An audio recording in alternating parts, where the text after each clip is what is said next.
உங்களுடைய இடைவெளிகள் நீங்கள் இந்த நலவாரியத்தை பயன்படுத்துவதற்கு முழுமையாக தொழிலாளர் வீதத்திற்கு பயன்படுத்துவதற்காக நீங்கள் செயற்பாட்டில் இறங்கும் பொழுது இணைய வழியில் உங்களுக்கு வந்திருக்கக்கூடிய தடங்கல்கள் இடைவெளிகள் இதையெல்லாம் நிரப்புவதற்கு நல்ல ஆலோசனைகளை உங்களிடமிருந்து பெற்றுக்கொண்டு இங்கே வழிகாட்டல் கொடுப்பதற்கான விளக்க உரை உங்களுக்கு கொடுப்பதற்காகத்தான் மாண்புமிகு அமைச்சர் அவர்கள் இருக்கிறார்கள்.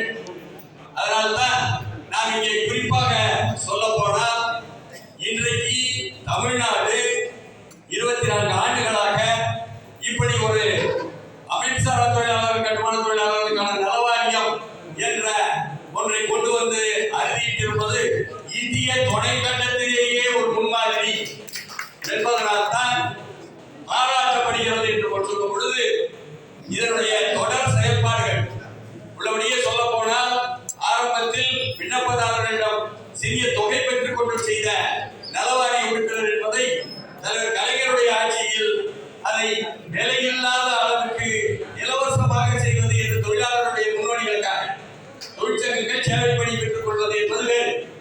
அப்படியாக கொண்டு வந்திருக்கக்கூடிய இந்த நேரத்தில் இதில் உங்களுக்கு வந்திருக்கும் தடங்கங்களை தெளிவுபடுத்தி நான் தொழிலாளி பத்தியில் இருக்கணும், தொழிலாளி போன இடத்துல வரணும் என்று சொல்லக்கூடிய ஒரு அமைச்சராக ஒரு மாண்புமிகு அமைச்சர் அவர்கள்.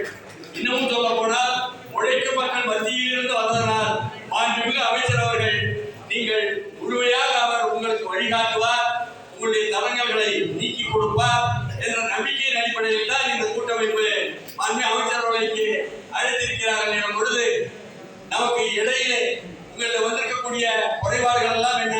நீங்கள் செயல்பாடுகளில் இணைய வழியிலே நீங்கள் பதிவுகள் செய்வது, அதே போல நிதி பலன்களை பெறுவது என்பதில் என்னெல்லாம் குறைபாடுகள் என்னவெல்லாம் கோரிக்கைகள் என்ற பொழுது ஓய்வூதியத்தை உயர்த்த வேண்டும் என்ற கோரிக்கையை வைக்கிறீர்கள். அதை நல்ல முறையில் பரிசீலித்து செயல்படுத்துவதற்குத்தான் இன்றைக்கு தமிழ்நாடு அரசும் சரி, அதே போல மாண்புமிகு அமைச்சரும் சரி அதை முன்வைப்பதற்கு தயாராக இருக்கிறார்கள் என்ற நற்செய்தி வந்து கொண்டிருக்கும் நேரத்தில் தான் நாம் கேட்கிறோம். இங்கே பலரும் எங்களிடம் சொன்னார்களே, அதாவது ஒன்றிய அரசு ஈஷாம் என்று சொல்லி ஒரு பதிவை கொண்டாந்தாங்க. இதுல நிறைய தொழிலாளி குழம்பி போய் ஏங்க நாங்க அதுல பதிவா இதுல பதிவான்னு கேட்டாங்க. தமிழ்நாட்டில் அனைத்து விதமான உங்களுக்கு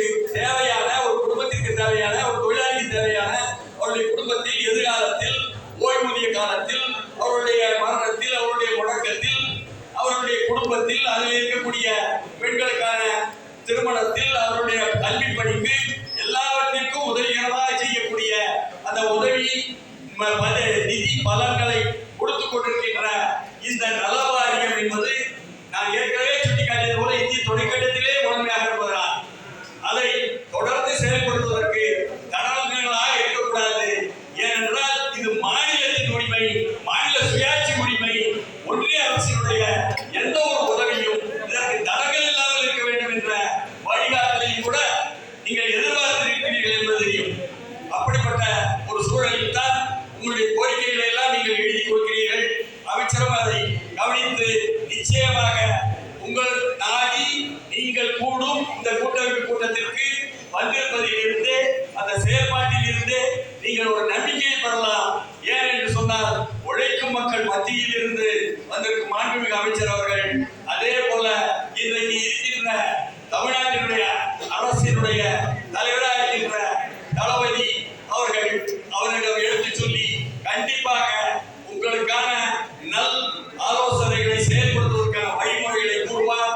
அதனால் இப்பொழுது உங்களுக்கு இணைய வழியில் வந்திருக்கக்கூடிய தடங்கல்கள், இணைய வழி என்ன சொல்றாங்க, ஈஷாவெல்லாம் உடனடியாக அமலாயிருதுங்க, விண்ணப்பங்கள் பதிவாயிருது.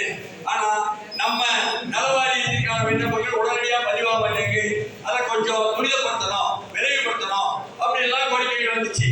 அதை ஒட்டி அதற்கான வேலைகள் என்பதையும் அதே போல நீங்கள் சொல்லக்கூடிய மற்ற கோரிக்கைகள் உயர்வு என்பதை எல்லாமே இங்கு கனிவாக கவனிக்கப்படும் என்ற உத்தரவாதத்தை கொடுத்து உங்களுக்கு விளக்கவுரை சொல்வதற்கு வந்திருக்கக்கூடிய அமைச்சரை மீண்டும் பாராட்டி இந்த கூட்டமைப்பின் தலைமையாக இருக்கின்ற நமது ஆர்டிபி அவர்கள் சொன்னதனால், அவர் கேட்டுக்கொண்டதனால் சரி நாமும் கண்டிப்பாக தொழிலாளியாக உதவ வேண்டுமே என்பதில் தான் என்னுடைய ஈடுபாடு இங்கே செலுத்தப்படுகிறது என்பதை வாழ்த்தி வரவேற்று பாராட்டி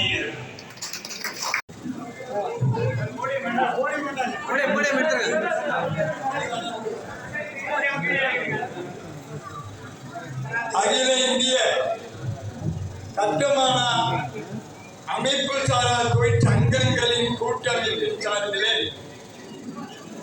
நடைபெற்றுக் கொண்டிருக்கின்ற கலந்தாய்வு கூட்டத்திலே வருகை தந்து நமக்கெல்லாம் ஒரு ஆலோசனை வழங்கிட வருகை தந்துள்ள மாண்புமிகு தொழிலாளர் நலன் திறன் மேம்பாட்டுத்துறை அமைச்சரும் அமைப்பு சாரா வாரியங்களின் தலைவரும் ஆகிய அண்ணன் சிபிஜி அவர்களே, எனக்கு முன்னே வரவேற்பினை நல்கிய அன்பு சகோதரர் மூத்த பத்திரிகையாளர், நமக்கு தக்க நேரத்தில் தக்க ஆலோசனைகளை வழங்கி இந்த அமைப்பு சாரா தொழிலாளர்களை ஒருங்கிணைத்து அவர்களுக்கு வேண்டிய உதவிகளை செய்து வரும் மொத்த பத்திரிகையாளர் டிஎஸ்எஸ் மணி அவர்களே, முன்னிலை பொறுப்பு வைக்கின்ற அனைத்து தொழிற்சங்கம் இந்த காலம் சர்வீஸ் பண்ணுகிறது தொழிலாளிகள் பல அமைச்சரை பார்த்தோம். இன்றைக்கு வந்துகிற மாண்புமிகு அமைச்சர் அவர்கள் அந்த உடனே டிஎம்எஸ் பக்கத்தில் உள்ள அரங்கிலே அனைத்து தொழிற்சங்கங்களையும் அழைத்து கலந்தாலோசித்தார். இனி நமக்கு போராட வேண்டிய வேலை அவரும் ஒரு தொழிலாளி. அப்ப அவர்கிட்ட நம்ம சொல்ல வேண்டிய அவசியம் இல்லை, தெரியாதவங்களுக்கு சொல்லணும், தெரிஞ்சவங்களுக்கு சொல்ல வேண்டிய அவசியம் இல்லை இருக்கணும். கடந்த வாரத்தில் போய் சொன்னப்ப கூட பொறுமையாக உட்கார்ந்து நம்ம கோரிக்கை யோசித்தார். இதுக்கு வருவதற்கு கூட பல வகையிலேயே வேண்டாம் என்று மறுப்பேன். நான் வந்தே தீர்வு நின்று வந்திருக்கிறார். ஆகவே அவரை மீண்டும் இரு கரங்கள் கூட்டி வரவேற்கிறேன். தயவுக்கு வந்து உங்கள் பாதங்களை தொட்டு வணங்கி கேட்டுக்கொள்கிறேன். பென்ஷன் குறைந்தபட்ச ஒரு 3000 வழங்க வேண்டும். எனக்கு நின்று போயிட்டுதான் இந்த பென்ஷன் கட்டாயம் 3000 ஐயாயிரக்காகலாம் முதல்வர்களுக்கு சொல்லி ஒரு 3000 இயற்கையிலே செத்துட்ட ஒரு தொழிலாளி இப்போது 55,000 வழங்கப்படுகிறது. இந்த 55,000 60 வயதுக்கு முன்னால் இறந்தால் 55,000, 61 இருந்து 50 பைசா இல்லை. எப்போது இருந்தாலும் அந்த தொழிலாளி இறப்பு தான். எந்த வயதில் இருந்தாலும் இறப்புதான். ஆகவே எப்போது இருந்தாலும் அந்த இறப்பின் மீது வழங்க வேண்டும் என்று நான் 1998 முதல் வேண்டி விரும்பி கேட்கிறேன். இப்போதான் மாண்புமிகு அமைச்சருக்கு அவர்களாவது இதை நடைபெற வேண்டும் என்று இந்த கூட்டத்தில் இன்னைக்கு அந்த தொழிற்சங்க சீல் இல்லாம பிஏ பரிந்துரை பண்ண போதும், மணிக்காய் பண்ண போதும், எழுதுபொருள் பண்ண போதும். அப்போ அந்த தொழிலாளிக்கு நான் செத்தெல்லாம் பாதுகாப்பு இல்லை. தொழிற்சங்கம் தான் அதற்கு எந்த அரசு வந்தாலும் இந்த தொழிற்சங்கம் தான் அவர்களுடைய அடையாளம் காட்டுகிறது. ஆகவே தொழிற்சங்க உரிமையை மீண்டும் ஐயா அவர்கள் தலையிட்டு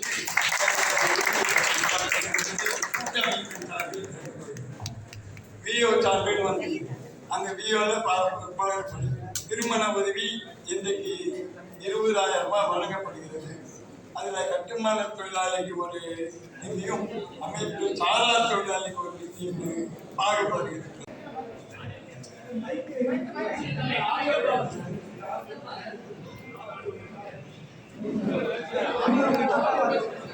தமிழ்நாடு முதலமைச்சர் அவர்களை வணங்கி அவருடைய வழிகாட்டலின் அடிப்படையில் அகில இந்திய கட்டுமான அமைப்பு சாரா அனைத்து தொழிற்சங்கங்களின் கூட்டமைப்புகள் நடத்துகின்ற இந்த நன்றி அறிவிப்பு பாராட்டு கலந்த ஆலோசனை கூட்டத்தில் தலைமையேற்று நடத்தி கொண்டிருக்கின்ற மிகுந்த நீண்ட காலம் தொழிலாளர்களுக்காக போராடக்கூடிய அருமை அண்ணன் ஓட்டுநர் நலவாரிய உறுப்பினர் அண்ணன் ஆர்டி பழனி அவர்களே,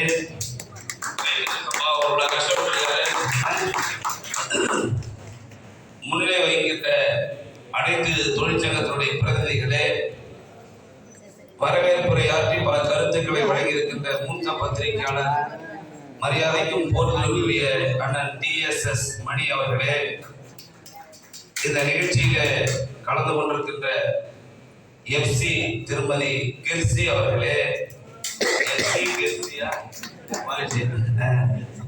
இந்த நிகழ்ச்சியிலே கலந்து கொண்டிருக்கின்ற தொழிற்சங்க உறுப்பினர் கட்டுமான வாரியத்தினுடைய அன்பு சகோதரர் மகேஸ்வரன் அவர்களே, ஆட்டோ வாரியத்தினுடைய உறுப்பினர்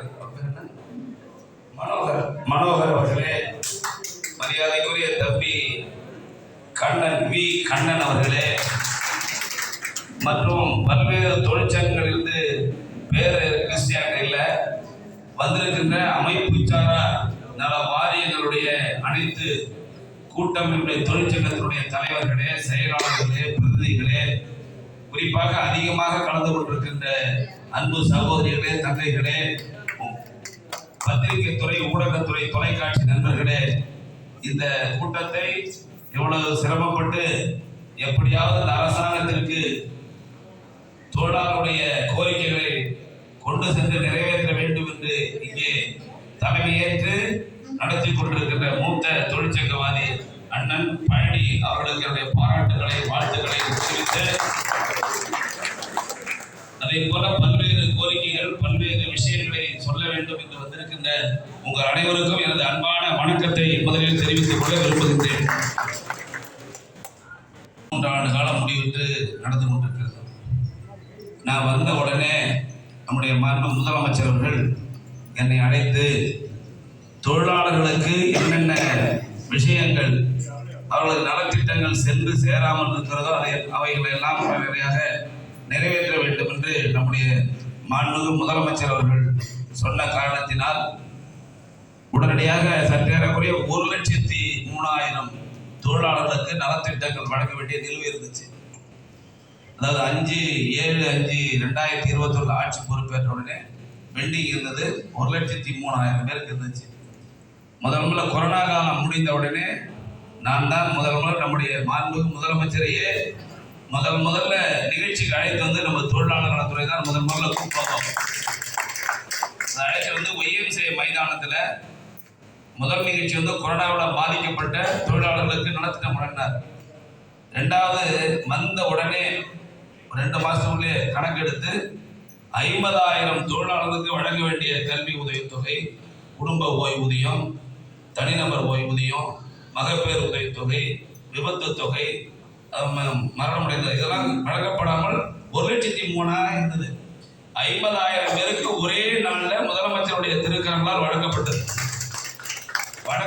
அன்றைய தினமே 24 மணி நேரத்திற்குள்ளாக நம்முடைய வங்கி கணக்கில் கொண்டு பணத்தை சேர்க்கறதுக்கு ஏற்பாடு பண்ணோம். அதற்கு பிறகு ஒரு 2-3 மாதம் கழித்து மீதி எவ்வளவு இருந்தது? மீதி 53,000 இருந்தது. அந்த 53,000த்தையும் தலைமைச் செயலகத்தில் தலைவர் நம்முடைய முதலமைச்சர் சொல்லி அதையும் ஒரே நாளில் அந்த ஒரு 20-25 பேருக்கு அங்கே கொடுத்துட்டு தலைமைச் செயலகத்தில் மீதி உள்ள 53,000 பேருக்கும் ஒரே நாளில் அந்த வங்கி கணக்கில் கொண்டு சேர்த்தது இந்த அரசாங்கம் என்பதை நான் மகிழ்ச்சியோடு தெரிவித்துக் கொள்கிறேன். அதற்கு பிறகு தொடர்ந்து நலத்திட்டங்கள் கொடுத்துக்கிட்டே இருக்கிறோம். ஆனால் 5 ஆண்டு காலம், 3 ஆண்டு காலம், 2 ஆண்டு காலம்லாம் கட்டுமானமாக இருக்கட்டும், இறந்துட்டா அந்த பணம் போய் சேராமல் இருந்துச்சு. 5 வருஷம், 2 வருஷம், 3 வருஷம் கழிச்சா தொழிலாளர்கள் பணம் வரலன்னு சொல்லுவாங்க. அண்மையில் கரூரில் ஒரு விபத்தில் இறந்துட்டாங்க. நான் உடனே ஃபோன் பண்ணி அந்த மாவட்ட ஆட்சியரை கேட்டேன், சார் எத்தனை நாள் ஆகும் அப்படின்னேன். சார் ஒரு 15 நாளில் கொடுத்துடலான்னு. ஏன்னு கேட்டேன். சொன்னார், இது மாதிரி வாரிசு சான்றிதழ்லாம் வாங்கணும் சார். வாரிசு சான்றிதழ் வாங்குறதுனால எதாக இருந்தாலும் நீங்கள் தானே கலெக்டரு, உங்கள்ட்ட இருக்கிறதா ஆர்டிஓ, டிஆர்ஓ, தாசில்தார், விஓ உடனே கேட்டு எல்லாத்தையும் வாங்கணும்னு சொல்லி 48 மணி நேரத்துக்குள்ளாக இறந்தவருக்கு பணம் கொடுத்தோம். நான் உதாரணத்துக்காக சொன்னேன். அதுக்கு அடுத்தபடியாக ஊட்டியில் ஒரே நாளில் 5 பேர் இறந்துட்டாங்க மண் சரிவில். நான் உடனே முதலமைச்சர் அனுமதி பெற்று ஊட்டிக்கே புறப்பட்டு நேரடியாக போனேன். ஊட்டிக்கு போயிட்டு அங்கே போகும்போதே அந்த மாவட்ட ஆட்சியர் கலெக்டர் பேசினேன். எப்போம்மா பணம் கொடுக்குறானே? சார் 1 வாரத்தில் நான் வந்து கொண்டிருக்கிறேன். இன்றைய தினமே அந்த பணத்தை அவர்கள் கொடுத்து விட வேண்டும் என்று சொல்லி 22 மணி நேரத்திற்குள்ளாக அந்த 5 நபருக்கும் உடனடியாக இறந்த பணத்தை வாங்கி கொடுத்தேன். பட்டாசு தொழிற்சாலை இவங்க இறந்துட்டாங்க, அதையும் போய் ஒரே நாட்களில் பணத்தை வாங்கி கொடுத்தோம். இப்பெல்லாம் வருஷ கணக்கில் வைக்கிறது இல்லை. எப்படி இருந்தாலும் அதிகாரிகளுக்கு என்ன உத்தரவிட்டிருக்கார் முதலமைச்சருடைய உத்தரவை பெற்று நான் சொல்லியிருப்பது என்னவென்றால், ஒரு தொழிலாளி விபத்தில் மரணம் அடைந்து விட்டால் அந்த குடும்பம் பல்வேறு இடர்களுக்கு ஆளாகின்ற காரணத்தால் அதிகபட்சம் 2 நாள் அல்லது 3 நாள் ஏதாவது கோர்ட்டு கேஸ் இருந்தால் மட்டும்தான் மாத கணக்கில் இருக்க வேண்டுமே தவிர மற்ற சாதாரணமாக இருந்தால் உடனடியாக வழங்கப்பட வேண்டும் என்று நான் அரசாங்கத்தில் பணியாற்றக்கூடிய நம்முடைய தொழிலாளர் துறை இருக்கின்ற அதிகாரிகள் உத்தரவிட்டிருக்கிறேன். இப்போ கூட ஒரு 7 பேருக்கு அன்னைக்கு சொன்னாங்க, நீங்கள் தான் கொடுத்தீங்களா? வந்து கொடுத்தாரு. இது மாதிரி விட மாட்டேன். நான் அதிர்ச்சியாக இருந்தது எனக்கு. ஏன் இவ்வளோ நாள்லாம் தாமதமாக இருக்கு அப்படின்னு நான் பையனை கேட்டேன். உடனே கூப்பிட்டு உடனடியாக கொடுக்க வேண்டும், காலமாக லேட் பண்ணவே கூடாது எல்லாம் வந்துருச்சா. இந்த 7 பேருக்கு உடனே கொடுத்துருக்கா. நம்ம கம்யூனிஸ்ட் எம்பி ஒருத்தர் வந்தார் ஒரு நாள். நான் நடந்ததை சொல்கிறேன், நீங்கள் தெரிஞ்சுக்கணுங்கிறதுக்காக. ஏன்னா நீங்கள் தான் தொழிலாளர்கிட்ட போய் பேசக்கூடியவங்க, தொழிலாளர் பிரச்சனையை கேட்கக்கூடியவங்க, அதற்காக தெருவில் நின்று போராடக்கூடியவர்கள். நான் அவரை கேட்டேன், வந்து ரொம்ப கோபமாக பேசினாரு. என்னென்ன அப்படின்னா என்ன நேஷனல் ஹைதராபாத்தில் சுகச்சாவல பிரச்சனை அப்படின்னு என்ன விஷயத்தை பொறுமையாக சொல்லுங்க.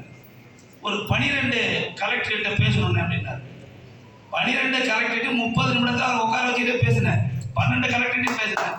அவர் என்னென்ன சுப்ராய் அவர் என்னென்ன கோரிக்கை சொன்னாரோ 30 நிமிடத்திலே அந்த உட்கார்ந்து தலைமைச் செயலகத்தை முடிச்சு அனுப்பிச்சு விட்டேன்.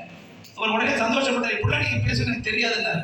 அதுக்காக தானே அந்த முதலமைச்சர் மந்திரியாக போட்டிருக்காரு. அது எதாவது நீங்கள் சொன்னீங்கன்னா கேட்கலாம், நீங்களே போராடி இருக்கிறது எந்த தகவல் கொண்டு வந்து நான் உடனே செஞ்சுக்கணும்னு சொன்னேன். ஆகவே இப்படித்தான் இன்றைய நம்முடைய முதலமைச்சர், அது தொழிலாளர் துறை அமைச்சராக இருக்கின்ற உங்களுடைய தம்பி, உங்களுடைய சகோதரன் எங்க கோரிக்கை வந்தாலும் நானே எல்லாம் போன் அட்டன் பண்றேன். தொழிலாளி போன் பண்ணதுக்கப்புறம் நான் அட்டன் பண்றேன். உடனடியாக ராத்திரி 1 மணியாக இருக்கட்டும், 12 மணியாக இருக்கட்டும், எப்போ பேசணும்னு கேட்டு உடனே தலைமை நம்ம லேபர் செக்ரட்டரிட்ட உடனே லைனில் போவேன், கமிஷனர்கிட்ட போவேன், ஜேசிஎல்கிட்ட போவேன். ஏசிஎல் இப்போ கூட ஏசிஎல்ல யாரும் ஹெச்எம்எஸ்ல ஒரு அப்ளிகேஷன் வாங்கணும்னு ஒரு ஃபோன் வந்துச்சு. உடனே அந்த ஃபோனை கூப்பிட்டு உடனே வாங்க சொல்லுங்க, எதுவாக முதல்ல அப்ளிகேஷன் ரிசீவ் பண்ண சொல்லுங்கன்னு சொன்னேன். ஆகவே ஒன்றை நான் உறுதியாக சொல்லேன், தொழிலாளருக்கு முறையாக கிடைக்க வேண்டிய எந்த திட்ட பலன்களாக இருந்தாலும் அது காலதாமதமானால் என்னுடைய கவனத்தில் கொண்டு வாருங்கள். உடனடியாக நான் நிறைவேற்றி தருவதற்கு தயாராக இருக்கிறேன் என்பதை நம்முடைய மாண்பு முதலமைச்சர் அவர்கள் 27 திட்டங்கள் புதிதாக ஏற்கனவே இந்த தொகையெல்லாம் அதிகப்படுத்தி கொடுத்திருக்கிறது.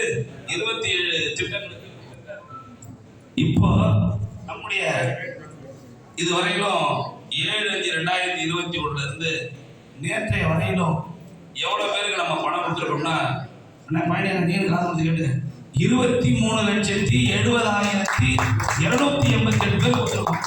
எவ்வளவு பேருக்கு? 23,70,288 பேர் கொடுத்துருக்கோம். எவ்வளவு தொகைனா 1,848 கோடியே 32,28,138 பேர் கொடுத்துருக்கிறோம். இதுல இந்த ஆட்சி பொறுப்பேற்ற பிறகு புதிதாக பதிவு செஞ்சிருக்கோம் எவ்வளவு பேருன்னா 17,29,750 பேர் புதிதாக பதிவு பண்ணியிருக்கோம். இப்போ இந்த தரவெல்லாம் காணாம போயிடுச்சு அப்படின்னு ஒரு செய்தி வந்து அது நான் இல்லைன்னு சொல்லல. அது மழை பெஞ்சப்போ அவர்களெல்லாம் ஏற்பட்டது உண்மை. எவ்வளோன்னா அது ஒரு 90,000 பேருக்கு தரவு இதாயிடுச்சு. கம்ப்யூட்டர்னாலே அப்பப்போ சில இதெல்லாம் ஏற்படும், சரியாகவும் போகும். ஆனால் அவையெல்லாம் சரி செய்யப்பட்டு விட்டன. எப்படி கேளுங்க, எப்பவுமே டேட்டா வந்து அழியவே அழியாது. உங்களுடைய தொழிலாளருடைய டேட்டா எப்பொழுதும் அழிவதில்லை. சப்போர்ட் டாக்குமெண்ட், கூடுதல் ஆவணங்கள் இருக்குல்ல, அதுதான் அழிஞ்சு போயிருது. அதனால நம்ம தொழிலாளிகளுக்கு கொடுக்க வேண்டிய பணம் எதுவுமே நிற்காது. அதுக்கு உதாரணம் சொல்றேன். 1/12/2023 முதல், அப்பதான் 12வது மாசம் தான் இந்த மாதிரி ஆட்சி சொன்னாங்க. அந்த டிசம்பர் 2023 இருந்து நேத்திய வரையிலும் 1,79,719 பேர் புதுசா பதிவு பண்ணியிருக்கிறோம். சிஸ்டம் வேலை செஞ்சா எப்படி பதிவு பண்ண முடியும்? புரிஞ்சுக்கிறதா சொல்ற, தவறு நினைக்காதீங்க. 1,79,719 பேர் புதுசா பதிவு பண்ணிருக்கோம். அதுல 13,76,618 பேருக்கு பணம் கொடுத்துட்டு இருக்கோம்.